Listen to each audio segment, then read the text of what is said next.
presidente man natin si Sara Duterte, una sa lahat, hindi pa rin ako aalis ng Pilipinas.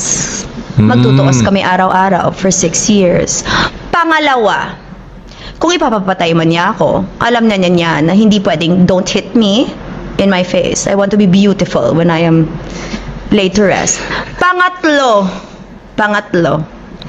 mamamatay rin kayo kasi hindi yan loyal sa inyo. Gagamitin lang kayo niyan, iboto nyo siyang presidente at kakalimutan kayo pagkatapos. Sasabihan lang kayo at hindi ko naman hiningi ang tulong nyo.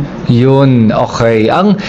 Jam, ang very telling yung sinabi mo dito, no, na kung ipapapatay ka niya, parang normal lang sa kanila yan. Normal, but then again, masamang damo.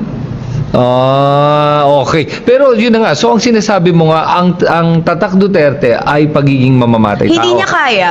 She will never be like her father. She will never have the moral compass to kill for the Filipino people to be better and safe. She doesn't have that. If she ever has that in her body, I doubt. She will only do that just for the sake of fear, so people will not speak against her. Pero then again, ang gikaya ra niya, ang gisumbag niya nga sheriff. But no other instances after that. Why? Because she doesn't have that. They all say, you all assume, you all expect that when she becomes president, hihinto ang corruption.